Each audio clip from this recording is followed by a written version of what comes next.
Alors, accepter l'échec personnel, c'est probablement pour moi un des leviers les plus importants si vous voulez continuer à grandir et à évoluer. C'est-à-dire accepter de vous mettre en risque, faire des choses qui soient nouvelles et du coup, par définition, des choses que vous ne maîtrisez pas encore.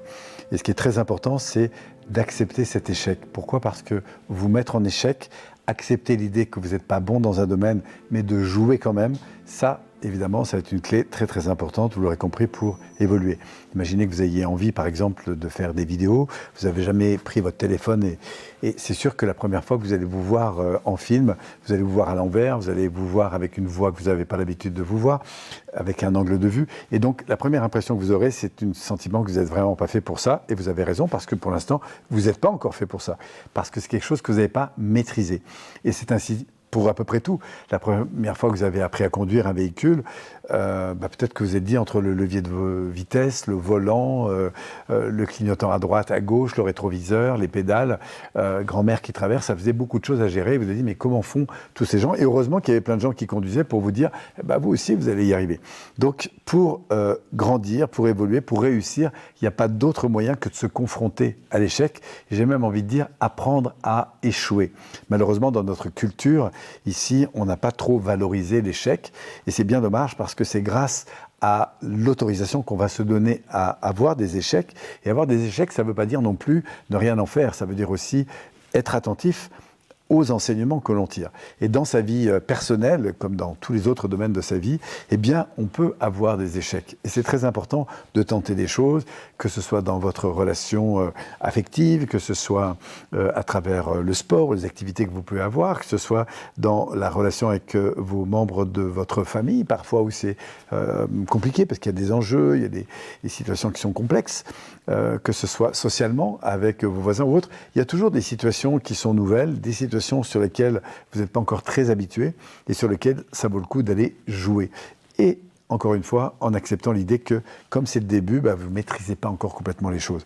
Et c'est ça qui est intéressant, c'est que plus vous allez apprendre, non pas à tomber, mais à tomber et à vous relever, plus vous allez travailler ce muscle qui vous permet justement de rebondir face aux échecs.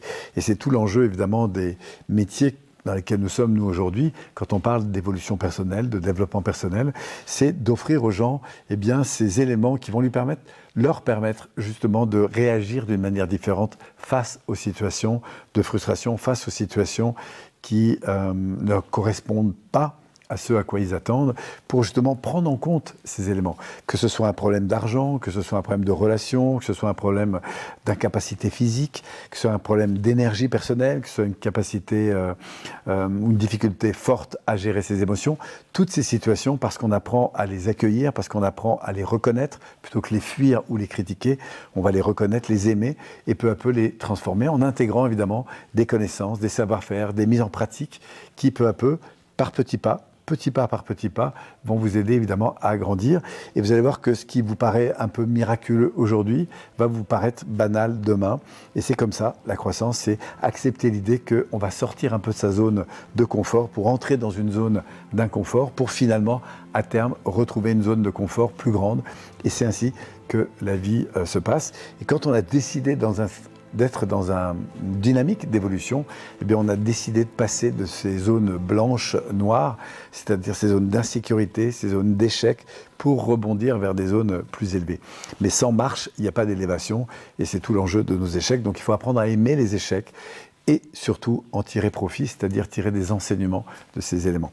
Voilà en tout cas ce que je pouvais vous partager concernant cette acceptation de l'échec personnel, c'est de se dire waouh, quel enseignement je peux tirer de ça et comment je peux continuer à grandir avec ça. En tout cas, si ce sont des sujets qui vous intéressent, nous nous invitons à venir nous rejoindre, que ce soit sur les réseaux sociaux ou plus particulièrement sur notre site internet, pour découvrir comment aujourd'hui nous accompagnons des centaines de personnes justement à transformer leur vie, une vie qui ne leur convient pas vraiment, pour avancer justement vers quelque chose qui soit plus en phase avec leurs profondes aspirations, avec leurs projets, avec ce qu'ils ont envie de donner dans ce monde. Et c'est tout l'enjeu, évidemment, de ces séminaires. J'espère un jour avoir l'occasion de vous y rencontrer, ou en tout cas de vous y retrouver, et puis peut-être d'avancer ensemble autour de ces dynamiques. Merci à vous encore d'être là, et puis au plaisir de vous retrouver.